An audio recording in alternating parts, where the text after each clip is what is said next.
ইতিহাসই ভবিষ্যতের পথ দেখায়। আর সেই ছবিটাই দেখুন এখানে 1979 সাল, 1979-র পাকিস্তান, যেখানে চরমে ওঠে নারীদের বিরুদ্ধে হিংসা। নারীদেরকে যে করেই হোক দমিয়ে রাখতে হবে, নারী শক্তিকে দমিয়ে রাখতে হবে। নারীদের বিরুদ্ধে হুদুল আইন আনা হলো, নারীদের বিরুদ্ধে আনা হলো হুদুল আইন, এবং ধর্ষিতা যারা, সেই ধর্ষিতাকেই কারাদণ্ড দেওয়া হচ্ছে। কি অদ্ভুত একটা পরিস্থিতি। এবং তারপরে তথ্য আপনাদের সামনে রাখি, যেখানে নির্যাতিতাদেরই প্রকাশ্যে বেত্রাঘাত করা হচ্ছে, যাদের ওপরে নির্যাতন করা হচ্ছে তাদেরকেই আবার পেটানো হচ্ছে। হুদুল অনুযায়ী মহিলাদের অঙ্গচ্ছেদ পর্যন্ত করা হয়েছে। কি নৃশংসতা। এবং এর সঙ্গে দেখাই, হুদুল অনুযায়ী নারীদের পাথর ছোড়া হয়, নারীদেরকে লক্ষ্য করে বড় বড় পাথর ছোড়া হয়। আরও কড়াকড়ি পর্দা প্রথা, অর্থাৎ সেই যে ভয়ঙ্কর ছবি যেখান থেকে আমরা বেরিয়ে এসেছিলাম, কার্যত সেখানে কি নিয়ে যেতে চলেছে। পর্দা থেকে বেরোলে কঠোর শাস্তি। বাংলাদেশের বর্তমান যা পরিস্থিতি তার প্রেক্ষিতে দাঁড়িয়ে এই আলোচনা প্রসঙ্গে উঠে আসছে নাবালিকাদের প্রতি পর্যন্ত নৃশংসতা। এবং এখানেই শেষ নয়, পুরুষদের সঙ্গে সহবাসে আপত্তিতেও পর্যন্ত শাস্তি দেওয়া হতো। 1979 সালের যে ঘটনা, পাকিস্তানে পরিস্থিতি কি ছিল মহিলাদের, সেই ঘটনায় আরও একবার সামনে তুলে ধরল বাংলাদেশের বর্তমানে যে ভিডিও প্রকাশ্যে এসছে। মহিলাদের জন্য ফতোয়া জারি করা হয়েছে, সেখানে মূলত কি বলা হয়েছে আরও একবার আপনাদের জন্য শুনুন। কি ভয়ঙ্কর পরিস্থিতির সম্মুখীন এই মুহূর্তে হতে চলেছে বাংলাদেশের মহিলারা। মধ্যে কোনো মহিলা প্রবেশ করবে না। আমরা দোকানদার ভাইয়েরা কারো কোনো মহিলার কাছে আগামীকাল থেকে কোনো কিছু বিক্রয় করব না। আপনাদের দৃষ্টি আকর্ষণ করা যাচ্ছে, আগামীকাল থেকে প্রত্যেক দোকানের সামনে পর্দার ব্যবস্থা রাখতে হবে এবং সেই পর্দা প্রত্যেক নামাজের সময় ঝুলিয়ে দিতে হবে। অর্থাৎ প্রত্যেক নামাজের সময় বেচা কিনা বন্ধ থাকবে। হাসিনা সরকারের পতনের পেছনে কি কোনোভাবে পাকিস্তান জড়িত রয়েছে? কেন এই আলোচনা? তার কারণ 5 মাস বয়স হয়েছে এই অন্তর্বর্তীকালীন সরকারের, এবং সেই অন্তর্বর্তীকালীন সরকারের সময়ে যে সিদ্ধান্তগুলো গ্রহণ করা হচ্ছে তার প্রেক্ষিতে দাঁড়িয়ে পাকিস্তানের প্রসঙ্গ টেনে আনা শুধু নয়, পাকিস্তানের প্রসঙ্গটা আপনা আপনি চলে আসছে। আর এবার পাকিস্তানি ভিসা, অর্থাৎ পাকিস্তানি নাগরিকদের জন্য সহজ করা হলো বাংলাদেশে তাদের ভিসা, অর্থাৎ পাকিস্তানি নাগরিকদের যাতে বিন্দুমাত্র কোনো সমস্যা না হয় সেই কারণের জন্য সব রকম কার্যত প্রচেষ্টা চালিয়ে চলেছে এই ইউনূস প্রশাসন, ইউনূস সরকার।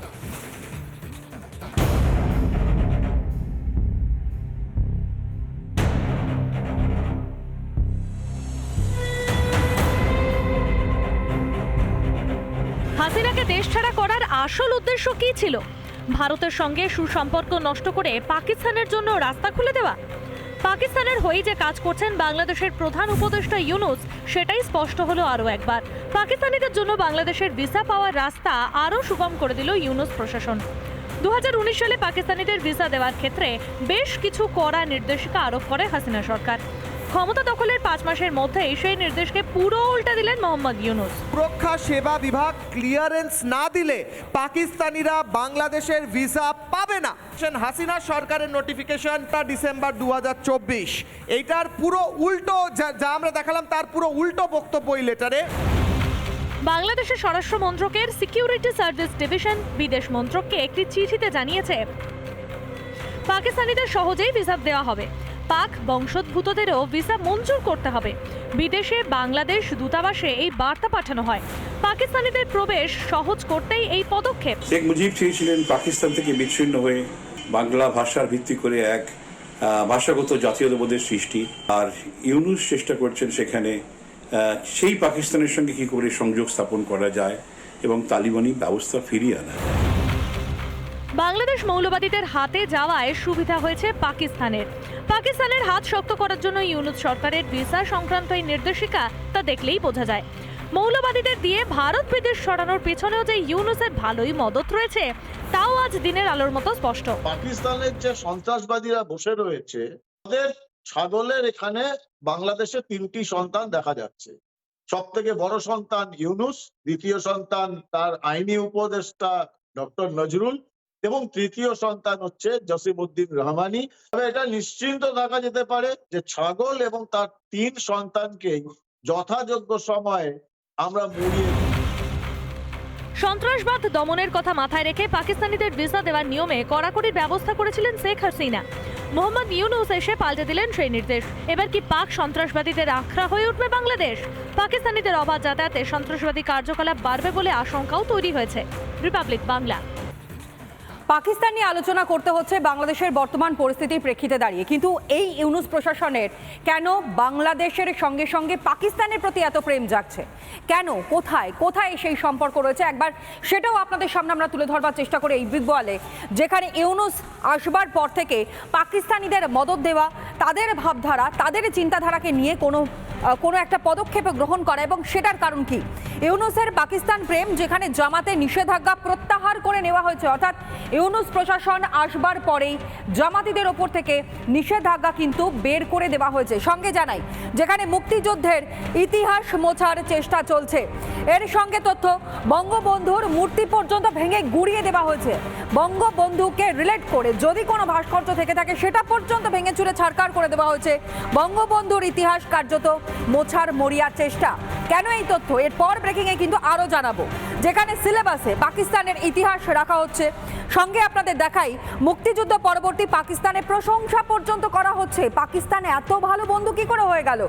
এবং রেডিওয় উর্দুতে সম্প্রচার শুরু হয়েছে এই ইউনূস ক্ষমতায় আসবার পর। উর্দু গান, কবিতায় প্রচার চালানো হচ্ছে। বাংলা ভাষাটা কোথায়? যেই বাংলা ভাষাকে নিয়ে এত লড়াই, সেই বাংলা ভাষা কোথায়? জিন্নার মৃত্যুবার্ষিকী পালন করা হচ্ছে বাংলাদেশে। কি অদ্ভুত একটা পরিস্থিতি বাংলাদেশের। সঙ্গে আপনাদের জানাই, যেখানে জঙ্গিদের জেল মুক্তি, শুধু জঙ্গি নয়, অপরাধীদের পর্যন্ত জেল থেকে মুক্তি দেওয়া হয়েছে শুধুমাত্র এই ব্যক্তির তত্ত্বাবধানে, এই ব্যক্তির নির্দেশে।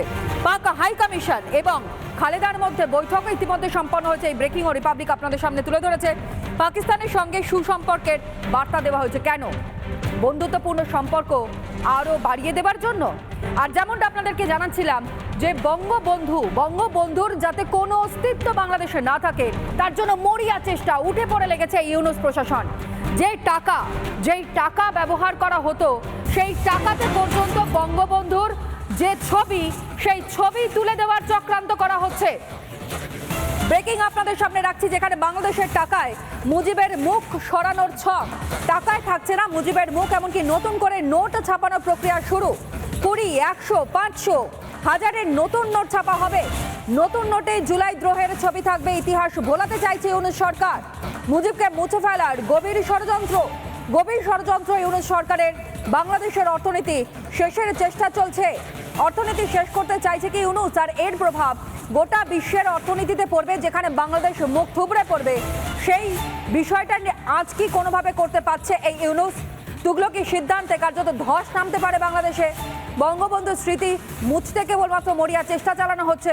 তাহলে কি পরবর্তী সময় ইতিহাস পড়াতে গিয়ে ছোট ছোট শিশুরা তারা বইয়ের পাতায় জিন্নার ছবি দিয়ে যে তথ্য লেখা থাকবে তা পড়বে? অথচ বাংলাদেশের স্বাধীনতার সঙ্গে যারা যুক্ত, তাদের ইতিহাসটাই সম্পূর্ণভাবে মুছে ফেলবার চেষ্টা এই ইউনূস প্রশাসনের। পাশাপাশি আরও বেশ কিছু তথ্য আপনাদের সামনে আমরা তুলে ধরবো। আরও বেশ কিছু তথ্য, যেমনটা ব্রেকিং আপনাদের সামনে আমরা তুলে ধরলাম, ঠিক তার পাশাপাশি আরও বেশ কিছু তথ্য আপনাদের সামনে তুলে ধরি, যেখানে কেন এই মুজিবের ছবি, সেই ছবি কী কারণের জন্য মুছে ফেলার চেষ্টা, কেন সরিয়ে দেওয়ার চেষ্টা করা হচ্ছে। একবার গ্রাফিক্যালি বিগ বলে আপনাদের সামনে তুলে ধরি, যেখানে বারবার করে আলোচনা উঠে আসছে এই গোটা বিষয়টা। কোথাও গিয়ে পাকিস্তানের হাত আরও শক্ত করতে চাইছে এই ইউনূস প্রশাসন। দেখুন, বাংলাদেশি টাকার ইতিকথা, যেখানে 1971 সাল, 1971-এ মুক্তিযুদ্ধের পর থেকে যে ঘটনাগুলো ঘটেছে তার প্রেক্ষিতে পাকিস্তানি টাকায় বসত বাংলাদেশি শিলমোহর, এবং সেখান থেকে পরিবর্তনটা কোথায় আসে?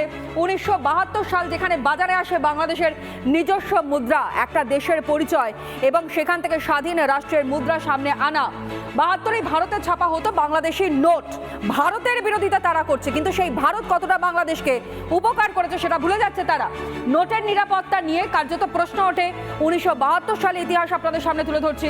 1973, ঠিক 1 বছর পর, বাংলাদেশে ছড়াতে থাকে জাল নোট। বাংলাদেশে জাল নোট ছড়ায় এবং নতুন নোট বাংলাদেশে আসে। 1973 সালের ইতিহাস আপনাদের সামনে। বাজারে আসে নতুন কয়েনও, শুধুমাত্র নোট নয়, ছাপা হয় নতুন কয়েনও, বাজারজাত করা হয়। শুরু হয় বিকাশ যাত্রা 2011 সাল। যে তথ্যগুলো আপনাদের সামনে রাখলাম, অর্থাৎ বিকাশ যাত্রা শুরুর পাশাপাশি যে ঘটনাগুলো নিয়ে আমরা আলোচনা করছি, এখানে একেবারে স্পষ্ট গোটা বিষয় যে বাংলাদেশের ওপর ভারতের যে সহচার্যতা, যে সাহায্য করবার মানসিকতা, যেভাবে পাশে দাঁড়ানো ছাতার মতন, সবটাই যেন ভুলে যাচ্ছে বাংলাদেশের ইউনূস প্রশাসন।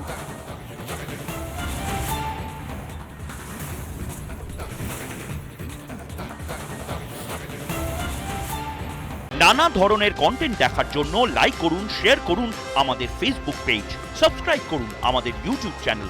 পাশাপাশি অন্যান্য ব্রেকিং নিউজের জন্য অবশ্যই চোখ রাখুন রিপাবলিক বাংলায়।